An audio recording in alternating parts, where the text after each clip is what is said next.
নাগৰিকত্ব সংশোধনী আইন বাতিলৰ দাবীৰ নাজিৰা মহকুমাধিপতিৰ কাৰ্যালয়ৰ সন্মুখত অসম জাতীয়তাবাদী যুৱ ছাত্ৰ পৰিষদৰ ধৰ্ণা কাৰ্যসূচী ৰূপায়ণ। পুনৰ কা বিৰোধী প্ৰতিবাদেৰে উত্তাল হ'ল নাজিৰা মহকুমাধিৰ কাৰ্যালয়ৰ সন্মুখ। নাজিৰা মহকুমাধিপতি কাৰ্যালয়ৰ সন্মুখত ধৰ্ণা কাৰ্যসূচী ৰূপায়ণ কৰে অসম জাতীয়তাবাদী যুৱ ছাত্ৰ পৰিষদ শিৱসাগৰ জিলা সমিতিয়ে।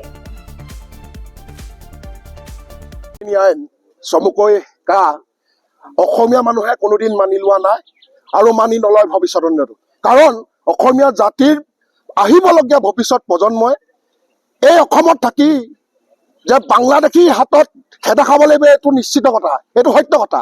সেইবাবে আমি অসমীয়া ৰাইজ অকল অসম জাতীয় যুৱ ছাত্ৰ পৰিষদ বুলি নহয়, অসমীয়া প্ৰতিজন নাগৰিকে কা কোনোদিন সমৰ্থন কৰা নাই। যদি নৰেন্দ্ৰ মোদী ডাঙৰীয়া ইমানেই হিন্দু বাংলাদেশী তেওঁ মৰম জাগিছে, তেন্তে গুজৰাটত তেওঁলোকে হিন্দু নাগৰিকক, হিন্দু বাংলাদেশী নাগৰিকক নাগৰিকত্ব দিয়ক।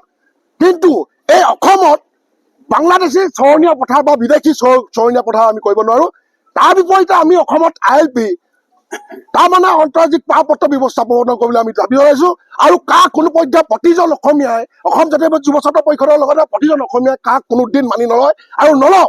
লাগিলে কা আইনৰ নামত আমাৰ 5জন শ্বহীদ হৈছে আৰু 50জন শ্বহীদ হ'বলৈ আমি সাজু হৈ আছো।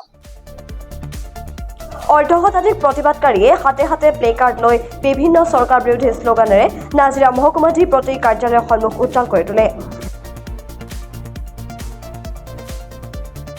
কা বাতিলৰ দাবীত অসম জাতীয়তাবাদী যুৱ ছাত্ৰ পৰিষদৰ শিৱসাগৰ জিলা সমিতিয়ে নাজিৰা মহকুমাধিপতিৰ জৰিয়তে ভাৰতৰ ৰাষ্ট্ৰপতিলৈ প্ৰেৰণ কৰে স্মাৰকপত্ৰ। জাতিধ্বংসী নাগৰিকত্ব সংশোধনী আইন বাতিলৰ দাবীত আজি নাজিৰা মহকুমাধিপতি কাৰ্যালয়ৰ সন্মুখত অসম জাতীয়তাবাদী যুৱ ছাত্ৰ পৰিষদ শিৱসাগৰ জিলা সমিতিয়ে ধৰ্ণা কাৰ্যসূচীৰ জৰিয়তে আমি বিজেপি নেতৃত্বাধীন কেন্দ্ৰীয় চৰকাৰ আৰু ৰাজ্য চৰকাৰক আমি দাবী জনাইছো যে অনতিবিলম্বে এই জাতিধ্বংসী নাগৰিকত্ব সংশোধনী আইন কা বাতিল কৰিব লাগিব। যিখন আইন অসাংবিধানিক, অগণতান্ত্ৰিক আৰু সাম্প্ৰদায়িক, যিখন আইনে অসমীয়া জাতিৰ অস্তিত্ব বিপন্ন কৰিব, তেনেকুৱা এখন নাগৰিকত্ব সংশোধনী আইন আমাৰ অসমীয়া জাতিক অসমত জাপি দিব বিচাৰিছে। এই কাৰ্যক আমি তীব্ৰ ভাষাৰে গৰিহণা জনাইছো। আৰু আমি প্ৰথমৰ পৰাই অসম জাতীয়বাদী যুৱ ছাত্ৰ পৰিষদে দাবী জনাই আহিছো যে যেতিয়াৰ পৰাই এই নাগৰিকত্ব সংশোধনী বিল আছিল তেতিয়াও আমি প্ৰতিবাদ কৰিছিলো অসমৰ জনসাধাৰণক লগত লৈ।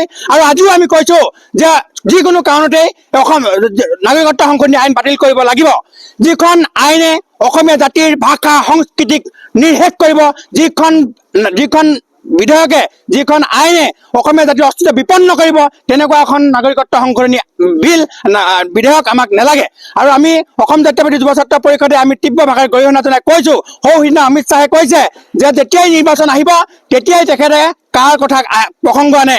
সম্পূৰ্ণ এটা ৰাজনৈতিক উদ্দেশ্য প্ৰতিনিধিত্ব, ৰাজনৈতিক মুনাফা লাভৰ কাৰণে তেখেতে বাৰে বাৰে অসমত কা প্ৰযোজ্য হ'ব বুলি কোৱা বিষয়টোক আমি তীব্ৰ ভাষাৰে নিন্দা জনাইছো আৰু গৰিহণা জনাইছো আৰু অনতিবিলম্বে আমি কা বাতিল কৰিবৰ কাৰণে দাবী জনাইছো।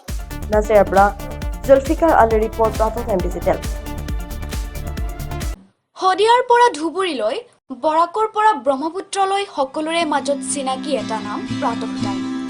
থলুৱা ভাষা, কৃষ্টি আৰু সত্য বাতৰিৰ আধাৰত প্ৰতিষ্ঠিত খবৰ প্ৰাতঃ টাইমৰ প্ৰতিটো বা বাতৰি পুংখানুপুংখভাৱে চাবলৈ Facebook, YouTube, website, Twitter, Instagram আৰু ব্লগাৰ পেজত লাইক আৰু ফ'ল'